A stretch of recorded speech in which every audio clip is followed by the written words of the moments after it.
सुप्रभात बच्चों, Shri Kheteshwar English academy में आप सभी का स्वागत है। और आज हम पढ़ रहे हैं कक्षा 8 के अंतर्गत आपकी वसंत भाग 3 पुस्तक से पाठ 9 कबीर की साखियाँ। कबीर की साखियाँ पढ़ने से पहले हम जान लेते हैं इनकी जीवन परिचय के बारे में। इनका जन्म कब हुआ, कहाँ हुआ, कैसे लिखने की इनकी शुरुआत हुई, ठीक है। तो संत कवि कबीर के संबंध में हम बात कर रहे हैं। कबीर का जन्म काशी में 1398 में हुआ था और इनकी मृत्यु 1418 में हुई थी। तो कबीरदास जी का जन्म काशी में हुआ और ऐसा माना जाता है इनके जन्म के संबंध में कि एक विधवा ब्राह्मणी स्त्री ने इनको गंगा लहरतारा नदी में प्रवाहित कर दिया था, बहा दिया था। और नीरू नीमा नामक दंपति ने इनका पालन पोषण किया। इनकी पत्नी का नाम लोई था और इनकी 2 संतानें थी जिनका नाम कमाल और कमाली रखा गया था। कबीरदास जी निर्गुण भक्ति धारा के ज्ञान मार्गी शाखा के कवि थे। और यहाँ जो कबीर की साखियाँ हैं, हम जितनी भी हिंदी साहित्य के अंतर्गत कबीरदास जी की साखियाँ पढ़ते हैं, उन साखियों में हम देखते हैं कि कबीरदास जी ने जाति पाति का भेदभाव है या फिर जो धार्मिक आडंबर है, दिखावा है, सांसारिक मोह माया है, इन सब के प्रति अपने विचार रखे हैं, इनका विरोध किया है। इसके साथ ही जो मूर्ति पूजा है इसका खंडन किया है। जो पूजा पाठ की जो विधियां हैं इसका इनके दोहों में, इनके पदों में, इनकी साखियों में हमको विरोध दिखाई देता है। इनका मानना था कि ईश्वर एक है और वो हम सभी के हृदय में निवास करता है, इसलिए उनको ढूंढने के लिए कहीं भी जाने की आवश्यकता नहीं है। बहुत सारे नीति संबंधी साखियों की रचना इन्होंने की है, दोहों की रचना की है और उनसे हमको व्यवहारिक बातों के बारे में पता चलता है। अगर भाषा की बात की जाए तो कबीरदास जी अधिक पढ़े लिखे नहीं थे। इन्होंने विधिवत कहीं से शिक्षा प्राप्त नहीं की थी और इसीलिए इन्होंने केवल अपने अनुभवों के आधार पर ही दोहे, साखियाँ, शबद, रमेनी इत्यादि रचे थे। तो इनकी जो भाषा है, क्योंकि इन्होंने घाट घाट का पानी पिया था, इसलिए बहुत सारी भाषाओं का मिश्रण हमें इनके पदों में देखने के लिए मिलता है और इसीलिए इनकी भाषा को पंचमेल खिचड़ी भाषा कहा जाता है या फिर सधुक्कड़ी भाषा कहा जाता है, ठीक है। तो यहाँ पर हम चलिए शुरुआत करते हैं कबीर की साखियों की।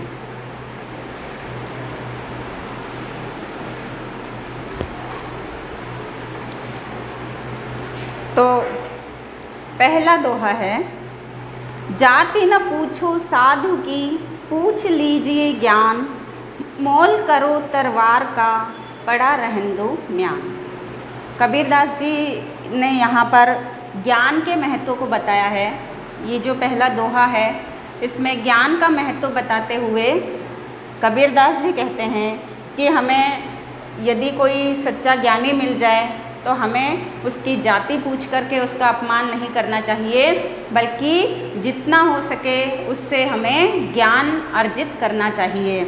एक उदाहरण के माध्यम से इसे कबीरदास जी ने स्पष्ट किया है। वे कहते हैं, यहाँ तलवार का एक उदाहरण देते हुए कहते हैं कि मोल करो तरवार का, पड़ा रहन दो म्यान। कबीरदास जी इसमें बता रहे हैं कि हमें किसी साधु की अर्थात किसी ज्ञानी व्यक्ति की या साधु जन की जाति ना पूछकर उनसे उनके ज्ञान के बारे में पूछना चाहिए, क्योंकि उनका ज्ञान उनके द्वारा प्राप्त ज्ञान से हम स्वयं को श्रेष्ठ बना सकते हैं। जिस प्रकार से महत्व तलवार का होता है, ना कि उसकी म्यान का म्यान जो होती है वो क्या होती है, तलवार जिसमें रखी जाती है उस खोल को कहते हैं म्यान। तो कबीरदास जी कहते हैं कि जिस प्रकार से हम तलवार खरीदते वक्त उसके म्यान की बाहरी सुंदरता को देख करके हम म्यान का मोल नहीं लगाना चाहिए, हमें केवल तलवार के महत्व को जान करके तलवार का ही मोल लगाना चाहिए। उसी प्रकार से किसी सज्जन पुरुष की, किसी ज्ञानी पुरुष की जाति ना पूछ करके हमें उससे उसके ज्ञान के बारे में पूछना चाहिए और उसको ग्रहण करना चाहिए। ठीक है, तो ये है पहला पद आपका। फिर दूसरा पद है, आवत गारी एक है उलटत होई अनेक, कह कबीर नहीं उलटिए वही एक की एक। दूसरे पद में क्या बताया गया है, दूसरे पद में कबीरदास जी ने बताया है कि अगर हमें कोई गाली देता है तो हमें चुप रह जाना चाहिए, हमें पलटकर गाली में उसका जवाब नहीं देना चाहिए। ऐसा करने से क्या होता है, ऐसा करने से गालियों का सिलसिला चल पड़ता है, अर्थात हमें किसी को अपशब्द नहीं कहना चाहिए। और यदि हमें कोई अपशब्द कहता है तो पलटकर उसका जवाब नहीं देना चाहिए। क्या कहा है इसमें, आवत गारी एक है, कि जब गाली आती है, किसी के मुख से जब गाली निकलती है तब तो वह एक होती है। आवत मतलब आना, ठीक है, गारी मतलब गाली या किसी को अपशब्द कहना। ठीक है, तो जब गाली आती है किसी के मुख से तो वह एक ही होती है। उलटत होई अनेक, उलटत मतलब पलटकर उसका जवाब देते ही वह अनेक हो जाती है। अनेक कैसे हो जाती है कि मान लीजिए मुझसे मान लीजिए कि किसी ने मुझे अपशब्द कहे, मैंने पलट करके अपशब्दों में ही उसका जवाब दिया, इससे क्या होगा, इससे झगड़ा बढ़ जाएगा और एक के बाद एक दोनों एक दूसरे को अपशब्द कहते रहेंगे और इससे गालियों का सिलसिला चल पड़ेगा। तो कबीरदास जी यहाँ पर क्या कहते हैं कि आवत गारी एक है उलटत होई अनेक, के जब गाली आती है तब तो वह एक ही होती है, लेकिन उलट देने पर मतलब पलट कर जवाब देने पर ही वही गाली, वही एक गाली कई रूप ले लेती है, मतलब गालियों का सिलसिला चल पड़ता है। इसलिए कह कबीर नहीं उलटिए, इसलिए कबीरदास जी कहते हैं कि गाली का उलटकर जवाब नहीं देना चाहिए। वही एक की एक, गाली का उलटकर जवाब नहीं देना चाहिए और ऐसा करने पर वह फिर एक की एक ही रह जाएगी, मतलब उसमें बढ़ोतरी नहीं होगी। हम भी अपशब्द कहने से बच जाएंगे और सामने वाला भी और आगे कुछ अपशब्द नहीं कहेगा। तो ये एक नीतिगत बात यहाँ पर कबीरदास जी ने हमें बताई है। फिर देखिए तीसरा पद है, माला तो कर में फिरे जे भी फिरे मुख माही, मनवा तो दुह दिसी फिरे यह तो सुमिरन नाही। अब यहाँ पर जैसे अभी मैंने आपको बताया था कि कबीरदास जी बाहरी दिखावों का खंडन करते हैं, विरोध करते हैं और वे ये मानते हैं कि हमें एकाग्रचित होकर के प्रभु की भक्ति करनी चाहिए। तो यहाँ पर भी उसी एकाग्रता का संदेश कबीरदास जी दे रहे हैं। कबीरदास जी ने कहा है कि मनुष्य को क्या करना चाहिए, ईश्वर का स्मरण करते समय बिल्कुल एकाग्रचित रहना चाहिए, तभी हमें ईश्वर की प्राप्ति हो सकती है। तो देखिए, माला तो कर में फिरे, कर कर मतलब क्या होता है, कर का मतलब होता है हाथ, ठीक है, कर का मतलब होता है हाथ। जीभ भी फिरे मुख माही, जीभी अर्थात जीभ, ठीक है, जीभी जीभ फिरे मुख माही।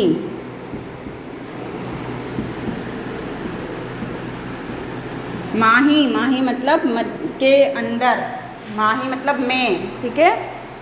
माला तो कर में फिरे, कबीरदास जी कहते हैं माला फेरते हैं ना हम लोग, कोई मंत्र इत्यादि बोलते हैं या ईश्वर भक्ति करते हैं, उस समय हम क्या करते हैं, माला फेरते हैं ना। तो माला हम किससे फेरते हैं, हाथ से फेरते हैं ना, माला तो कर में फिरे। तो कबीरदास जी कह रहे हैं कि हम हाथ में मतलब एक प्रकार से इन्होंने माला फेरने को मतलब प्रभु भक्ति के लिए माला फेरने को कोरा ढोंग बताया है और इसको ढोंग बताते हुए निरर्थक बताया है कि माला फेरने से प्रभु की भक्ति नहीं हो सकती, प्रभु को प्राप्त नहीं किया जा सकता है। माला तो हाथ में फिरती है और जीभ मुख में फिरती है। क्या कह रहे हैं कबीरदास जी? हम क्या करते हैं, हाथ में माला फेरते रहते हैं और बोलते हैं ओम नमः शिवाय, ओम नमः शिवाय, है ना। तो जीभ जो है वो मुख में फिरती रहती है जैसे जैसे हम मंत्रों का जाप करते हैं, और हाथ में जब हम मनकों को माला को फेरते हैं तो भी हमारा हाथ फिरता रहता है। तो माला जो है वो तो हाथ में फिरती है और जीभ हमारे मुख में फिरती रहती है। मनवा तो दहु दिसी फिरे, लेकिन हमारा ये जो मन है मतलब हम हाथ से माला फेरकर और मुख से ईश्वर के नाम का उच्चारण करके उनको याद करने का प्रयास करते हैं, उनकी भक्ति करने का दिखावा करते हैं, लेकिन हमारा ये जो मन है, मनवा तो दहु दिसी फिरे। दहु का मतलब होता है 10, ठीक है। दहु दिसी मतलब 10 दिशाएं, ठीक है। दहु दिशी,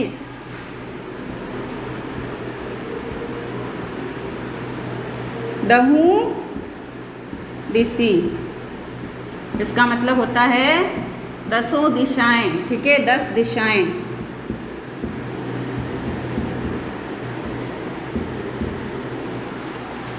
और फिरी मतलब होता है फिरना। तो कबीरदास जी कह रहे हैं कि माला तो हाथ से फेरते हैं और मुख में जीभ फिरती है, लेकिन हमारा ये जो मन है ये तो 10 दिशाओं में, क्योंकि मन जो है वो कभी स्थिर नहीं रहता है, ये इधर उधर भटकता रहता है। इसलिए कबीरदास जी कहते हैं कि हमारा ये जो मन है ये तो 10 दिशाओं में फिरता है। यह तो सुमिरन नाही, कि ये तो ईश्वर का स्मरण करना नहीं है। मतलब इस प्रकार से ईश्वर का स्मरण नहीं किया जा सकता। ये सब कुछ तो केवल एक दिखावा है, एक ढोंग है। इसलिए कबीरदास जी ने क्या कहा है, यदि ईश्वर का स्मरण करना है तो मन को एकाग्र करने की आवश्यकता है। माला फेरने से और मंत्रोच्चारण करने से ईश्वर को स्मरण नहीं किया जा सकता, बल्कि ईश्वर को प्राप्त करने के लिए, उनका स्मरण करने के लिए मन का एकाग्र होना आवश्यक है। ठीक है, आगे समझ में। फिर देखिए, फिर है अगला दोहा। अगला दोहा है, कबीर घास ना निंदिए जो पाऊँ तली होए, उड़ी पड़े जब आँख में खरी दुहेली होए। इसमें कबीरदास जी ने क्या बताया है, व्यक्ति को कभी भी किसी को तुच्छ जान करके उसकी बुराई नहीं करनी चाहिए, उसकी निंदा नहीं करनी चाहिए। ये संदेश इसमें दिया है। और ये संदेश देते हुए क्या कहते हैं कि कबीर घास ना नींद दिए जो पाऊँ तली होए। कबीरदास जी कहते हैं कि हमें कभी भी अपने पैरों तले की घास को भी नहीं रौंदना चाहिए। मतलब उसको तुच्छ समझ करके अपने पैरों तले की घास को भी नहीं रौंदना चाहिए। क्योंकि मतलब किसी को भी हमें तुच्छ नहीं समझना चाहिए, किसी को हमें अपने से कमज़ोर, अपने से छोटा नहीं समझना चाहिए। क्योंकि यहाँ पर घास का उदाहरण देते हुए अपनी बात को स्पष्ट कर रहे हैं। कबीर कहते हैं कि उड़ी पड़े जब आँख में, जब तेज़ हवा चलती है तो यही जो घास है, यही घास हमारी आँख में पड़कर हमारी आँखों को घायल कर देती है और हमारी आँखें दुखने लगती है, उनमें पीड़ा होने लगती है। ठीक है, क्या बताया कबीरदास जी ने इसमें? कबीरदास जी कहते हैं कि कबीर घास ना नींद दिए, कि हमें तुच्छ, इसके माध्यम से हमको पहले तो संदेश ये दिया है कि हमें किसी भी व्यक्ति को तुच्छ समझकर, किसी भी प्राणी को तुच्छ समझ करके उसकी बुराई, उसकी निंदा नहीं करनी चाहिए, उसको कमज़ोर नहीं समझना चाहिए। और इसका उदाहरण एक घास के तिनके के माध्यम से दिया है। और इसका उदाहरण देते हुए कबीरदास जी कहते हैं, कबीर घास ना नींद दिए। नींद दिए का मतलब है रौंदना, ठीक है, पैरों तले रौंदना। जो पाँव तली होए, कि अब कबीरदास जी ने यहाँ तक कह दिया है कि हमारे पाँव के तले में आने वाली घास को भी हमें नहीं रौंदना चाहिए, उसे भी हमें तुच्छ नहीं समझना चाहिए। क्योंकि वही घास जब उड़कर आँख में पड़ती है तो वह आँखों को बहुत पीड़ा देती है। एक तुच्छ से तुच्छ वस्तु भी आपका नुकसान कर सकती है। ठीक है, उसमें भी इतनी क्षमता होती है, इसलिए किसी को कम नहीं आंकना चाहिए, किसी को कम आंक करके उसकी बुराई नहीं करनी चाहिए, उसको दबाना नहीं चाहिए। तो ये भी आपको समझ में आ गया होगा। फिर देखिए इसका अंतिम पद, जग में बैरी कोई नहीं जो मन शीतल होए, या आपा को डारी दे दया करे सब कोय। इसमें क्या बताया कबीरदास जी ने? कबीरदास जी ने बताया है कि इस संसार में यदि हम अपने मन को शीतल रखें, इस संसार में सभी के प्रति यदि हम अपने मन को शीतल रखते हैं तो जग में मतलब इस संसार में कोई भी हमारा बैरी मतलब शत्रु नहीं रहेगा। बैरी का अर्थ क्या होता है? शत्रु। ठीक है,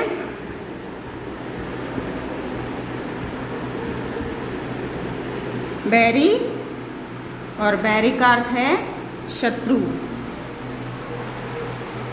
तो कबीरदास जी कहते हैं कि यदि हम अपने मन को शीतल रखते हैं, शांत रखते हैं, तो इस संसार में कोई भी हमारा शत्रु नहीं हो सकता।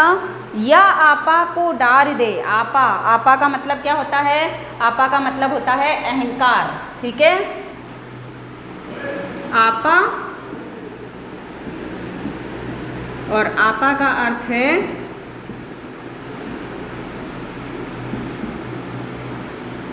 अहंकार। तो कबीरदास जी कहते हैं या आपा को डार दे दया करे सब कोय, कि यदि हम क्या करें कि संदेश दे रहे हैं कबीरदास जी इसमें कि यदि मनुष्य अपने आपा को, आपा मतलब अपने आपे को, अपने अहंकार को त्याग दे और सब पर दया करे तो इस संसार में कोई उसका शत्रु नहीं हो सकता है। तो क्या संदेश दिया है यहाँ पर? अहंकार को त्यागने और सबके प्रति दया का भाव रखने का संदेश कबीरदास जी इस दोहे में दे रहे हैं। और उन्होंने यहाँ पर ये शिक्षा दी है कि जग में बेरी कोई नहीं जो मन शीतल होए। हमारा मन यदि शीतल है, यदि शांत है, तो इस संसार में कोई भी हमारा शत्रु नहीं रहेगा। और यदि हम अपने अहंकार को त्याग करके सब पर दया करें तो सारे हमारे अपने हो जाएंगे। ठीक है, यहाँ पर ये संदेश दिया गया है। तो बच्चों, जैसे मन को शीतल रखने का मतलब क्या है यहाँ पर? कि हमें कभी भी क्रोध नहीं करना चाहिए। ठीक है, अत्यधिक क्रोध जो है वो मनुष्य का शत्रु होता है, सबसे बड़ा। कहते हैं ना कि क्रोध मनुष्य का शत्रु है। तो हमें क्या करना चाहिए? हमें क्रोध नहीं करना चाहिए, बल्कि हमें अपने दिमाग को मतलब अपने मन को, अपने मस्तिष्क को शांत रखना चाहिए। तो इससे यदि हमारा मस्तिष्क शांत रहेगा, यदि हम अपने आप को थोड़ा शांत रखेंगे तो क्या होगा? तो सभी हमारे साथ में मिलजुल कर रहेंगे। लेकिन यदि हमारा जो मन है वो क्रोधित होगा, बार बार हम किसी पर गुस्सा करते हैं, तो उससे क्या होता है? दूसरे लोग भी हमसे चिढ़ने लगते हैं। ठीक है, इसलिए यहाँ पर ये संदेश दिया गया है। तो बच्चों, ये आपके 5 पद जो इसमें दिए गए थे कबीरदास जी की साखियाँ थी और ये पूरी हो चुकी हैं और आपको समझ में आ गई होगी। एक बार मैं फिर से जल्दी से इसका आपको रिवाइज करवा देती हूँ। पहला जो पद है, पहली जो साखी है, इसमें तो ज्ञान का महत्व बताया है। ज्ञान का महत्व बताते हुए कबीरदास जी कहते हैं कि हमें किसी साधु पुरुष की जाति ना पूछ करके उसके ज्ञान के संबंध में पूछ लेना चाहिए, क्योंकि महत्व ज्ञान का है, किसी की जाति का नहीं। जिस प्रकार से हम म्यान की कीमत ना पूछ करके और हम तलवार के महत्व को समझते हुए उसकी कीमत आंकते हैं, उसकी कीमत पूछते हैं, क्योंकि महत्व तलवार का होता है, उसकी म्यान का नहीं। ठीक है, दूसरा जो है इसमें क्या बताया है? दूसरे साखी में बताया है कि जब गाली आती है तो उसका पलट कर जवाब, मतलब जब गाली आती है तब तो वह एक ही होती है और उसका पलट कर जवाब देने पर वह अनेक रूप धारण कर लेती है, मतलब कि बहुत सारे रूप में आती है। इसलिए हमें कभी भी गाली या किसी के अपशब्दों का पलट कर जवाब नहीं देना चाहिए। ऐसा करने पर वह एक की एक ही बनी रहती है और झगड़ा भी शांत हो जाता है। फिर तीसरे में क्या बताया है? तीसरे में कबीरदास जी ने बताया है माला फेरने वाले जो होते हैं, माला फेरने वालों को बिल्कुल निरा ढोंग बताते हुए एकदम निरर्थक बताया, व्यर्थ बताया है और कहा है कि माला हाथ में फिरती है और जीभ मुख में फिरती है, परंतु हमारा ये मन तो इतना चंचल है कि ये 10 दिशाओं में फिरता है। इस प्रकार से ईश्वर की भक्ति, ईश्वर का स्मरण कैसे किया जा सकता है? अतः ईश्वर का स्मरण करने के लिए मन को एकाग्रचित्त रखना आवश्यक है। ठीक है। फिर चौथे साखी में बताया है कि किसी भी तुच्छ वस्तु या व्यक्ति की निंदा हमें नहीं करनी चाहिए। और कबीरदास जी ने तो यहाँ तक कह दिया है कि अपने पैरों के नीचे आने वाली घास को भी हमें कभी नहीं रौंदना चाहिए, कभी नहीं दबाना चाहिए, क्योंकि जिसे हम तुच्छ समझ रहे हैं वह तुच्छ सा तिनका भी जब उड़कर हमारी आँख में पड़ता है तो हमारी आँखों में पीड़ा होने लगती है। मतलब जिसे हम तुच्छ समझ रहे हैं वो भी हमें कभी भी नुकसान पहुंचा सकता है। अंतिम पद में, अंतिम साखी में क्या बताया है कि हम जिसका मन शीतल होता है संसार में उसका कोई भी शत्रु नहीं होता है। इसलिए आपा को डारी डारी मतलब त्यागना, कि इसलिए अपने अहंकार को त्याग करके सभी के प्रति दया का भाव रखना चाहिए। तो ये आपको समझ में आ गए होंगे बच्चों। अब आपको क्या करना है, इसके शब्दार्थ आपको पूरे करने हैं। ठीक है। और इसके बाद हम अगले वीडियो में इसके क्वेश्चन आंसर करेंगे। तो आज की कक्षा का समापन हम यहीं करते हैं। आपका दिन शुभ हो। धन्यवाद।